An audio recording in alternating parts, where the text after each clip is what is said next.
बिस्मिल्लाहिर्रहमानिर्रहीम। अस्सलाम वालेकुम नाज़रीन, मैं अहमद फवाद और आप मेरा यूट्यूब चैनल देख रहे हैं। अहम और बड़ी खबरों के साथ आज की व्लॉग में आपकी खिदमत में हाजिर हुआ हूं। सबसे पहले तो चीफ इलेक्शन कमिश्नर को ओहदे के हटाने के हवाले से कुछ अहम और एक्सक्लूसिव डिटेल्स हैं, तो ये आज की व्लॉग में आपके सामने रखूंगा। नून लीग की सबसे बड़ी विकेट जो है वो इस वक्त उड़ चुकी है। मामला क्या है, बड़ा एक अहम इस्तीफा सामने आ चुका है। इस हवाले से भी कुछ तफसीलात हैं, वो भी आज के व्लॉग में आपके सामने रखूंगा। इमरान खान साहब की जानिब से इस वक्त सबको बेबस जो है वो करके रख दिया गया है। ये क्या मामला है, इस हवाले से भी कुछ अहम और एक्सक्लूसिव डिटेल्स हैं, वो भी आज की व्लॉग में आपके सामने रखूंगा। सबसे पहले तो नाज़रीन, पंजाब असेंबली के हवाले से एक बड़ी ब्रेकिंग न्यूज़ में आपके सामने रखता चलूं।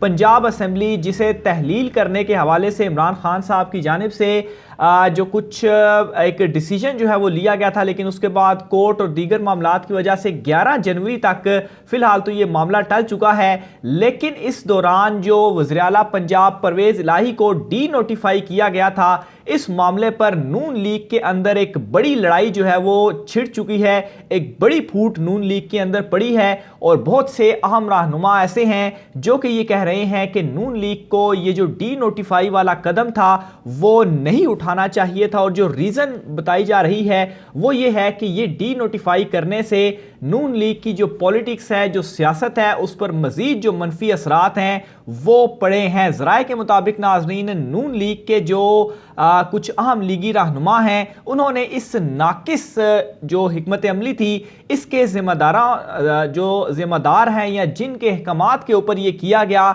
इनके खिलाफ कार्रवाई और प्लस इनका तयन करने का जो मुतालबा है वो सामने आया है। क्योंकि ये जो एक गैर आईनी या गैर कानूनी कदम उठाया गया है, इसके ऊपर बहुत ज़्यादा मुश्किल का सामना भी नून लीग को करना पड़ा है। दूसरी तरफ एतमाद का जो वोट है उसे लेने के लिए इमरान खान साहब और परवेज़ इलाही जो हैं वो बिल्कुल रेडी हैं। और 2 तारीख को, मैं पहले भी खबर दे चुका हूँ, 2 तारीख को अहम इजलास होगा जिसमें डिसाइड किया जाएगा कि कब जो एतमाद का वोट है वो हासिल करना है। इसके अलावा नाज़रीन, कौमी असेंबली में जो इस्तीफ़ों वाला मामला था, इस मामले पर भी एक बड़ी पेशरफ्त सामने आई है। और ये पेशरफ्त ये है कि आज स्पीकर कौमी असेंबली राजा परवेज़ अशरफ की जानिब से पाकिस्तान तहरीक इंसाफ के जो मरकज़ी लीडरशिप है, जो अहम रहनुमा हैं या जितने भी जो इस्तीफ़ों वाला मामला है, इस पर पाकिस्तान तहरीक इंसाफ के रहनुमाओं को आज बुलाया गया है। और आज पाकिस्तान तहरीक इंसाफ के अहम रहनुमा जो हैं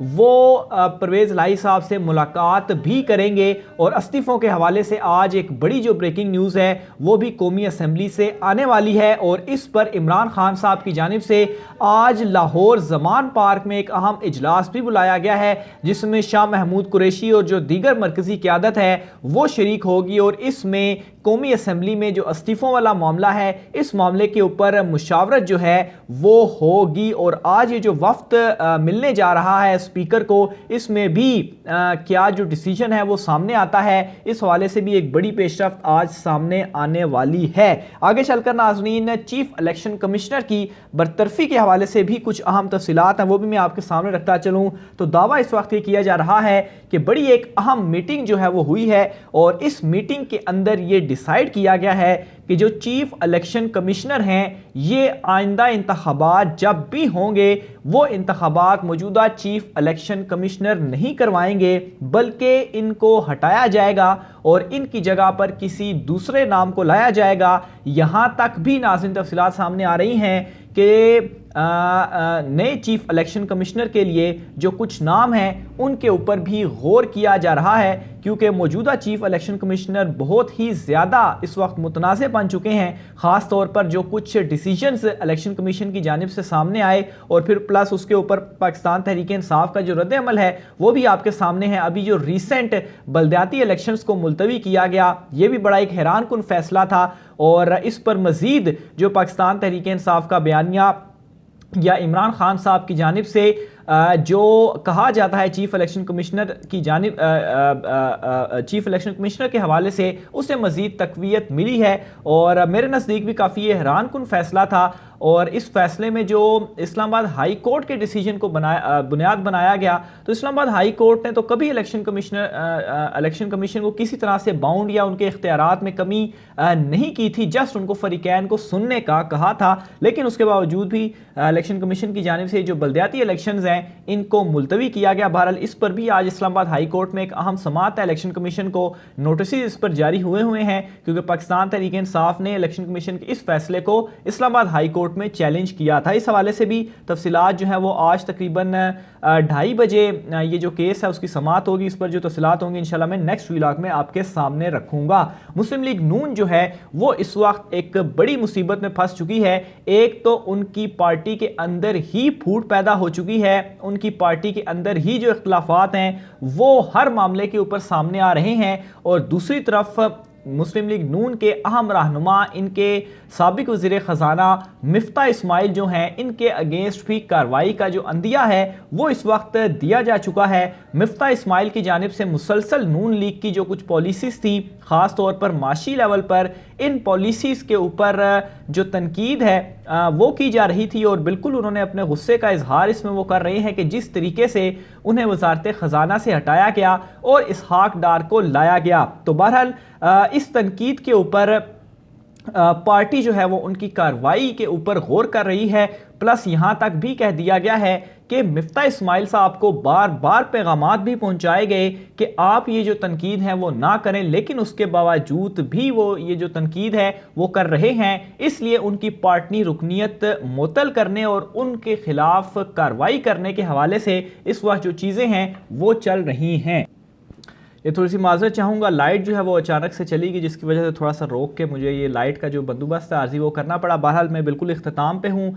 अपने व्लॉग के एक और अहम खबर भी मैंने आपके साथ शेयर करनी है। फैसल वावडा का जो इस्तीफ़ा है सेनेट की नशिस्त से वो भी सामने आ चुका है। फैसल वावडा की जानिब से ये जो इस्तीफ़ा है, जब उनकी जो नाअहली है वो एक टर्म के लिए की गई, फिर उसके बाद उनको वापस जो है वो बहाल भी किया गया बतौर सेनेटर।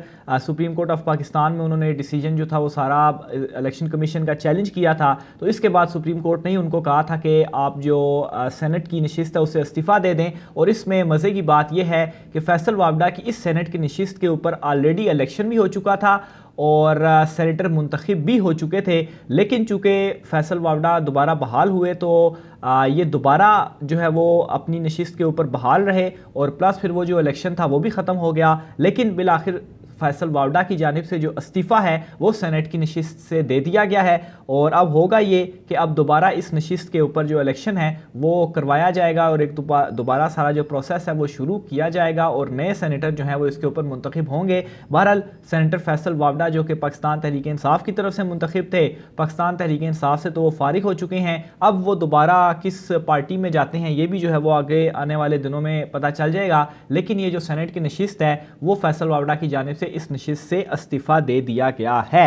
आखिर में नाज़रीन एक और अहम खबर है वो भी मैं आपके सामने रखना चाहता हूँ और मामला एस्टेब्लिशमेंट के हवाले से है। इस वक्त नाज़रीन ये दावा किया जा रहा है कि इमरान खान साहब, एक तो वैसे भी मैंने आपको एक रोज़ कबल मैंने व्लॉग किया था और उसमें मैंने आपसे ये खबर शेयर की थी कि एक ग्रीन सिग्नल जो है वो इमरान खान साहब को दिया गया है। और अब लेटेस्ट डिटेल्स ये सामने आ रही हैं कि एस्टेब्लिशमेंट और इमरान खान साहब के दरमियान जो बर्फ़ है वो पिघलना शुरू हो चुकी है और जो चीज़ें हैं वो यानी कि इमरान खान साहब की साइड से और दूसरी साइड से भी जो कुछ लोग पैगाम रसानी जो कर रहे थे उनमें जो है वो कुछ पॉजिटिव सिग्नल्स का तबादला हुआ है। और इसकी जो सबसे बड़ी रीज़न है वो ये है कि इस मौजूदा हुकूमत से जो निज़ाम है वो नहीं चल रहा। माइशत होगी, दहशतगर्दी होगी, बलूचिस्तान के हालात हो गए, बिजली प्लस गैस की लोड शेडिंग, अभी भी जो है वो लाइट का कोई बिल्कुल टाइम नहीं है, अभी भी लाइट चली गई। तो इन तमाम इशूज़ की ये तमाम इशूज़ जो हैं वो एक बड़ी वजह है जिसकी वजह से ये बर्फ़ पिघलना शुरू हुई है और कुछ पॉजिटिव साइंस का तबादला जो है वो किया गया है। इमरान खान साहब की जानिब से ये दावा तो किया जा रहा है कि उनके जो राब्ते हैं बैकडोर वो नहीं है। और इसकी एक रीज़न ये भी है कि इमरान खान साहब जिस तरह से पहले कुछ मुलाकातें हुई तो इमरान खान साहब की जानिब से बताया गया, तो अब वो नहीं चाहते कि इस तरह की जो कोई भी खबर है वो सामने आए। और प्लस इमरान खान साहब ने एक बात ज़रूर कही है कि वो ख़ुद तो किसी तरह से राब्ते में नहीं है, लेकिन सदर आरिफ अलवी जो हैं वो तमाम तर जो सूरत हाल है, जो पैगामात हैं, उनसे भी बात करते हैं और फिर आकर हमसे भी बातचीत करते हैं। लेकिन नाज़रीन, ये एक पॉजिटिव साइन है जो इस वक्त मिल चुका है। और इन दिनों में बहुत सारी खबरें जिस तरह से टेक्नोक्रेट हुकूमत के हवाले से भी चीज़ें सामने आ रही हैं। बहरहाल ये डिसीजन हो चुका है कि मौजूदा हुकूमत ये निज़ाम संभालने में नाकाम हुई है, बल्कि उल्टा मुल्क को ऑलमोस्ट आप समझ लें कि दिवालिया ही इस वक्त हो चुका है। मज़ीद डिटेल भी आपके सामने मैं रखता रहूँगा। आज के व्लॉग से इतना ही, मुझे इजाज़त दीजिए। अल्लाह हाफ़िज़।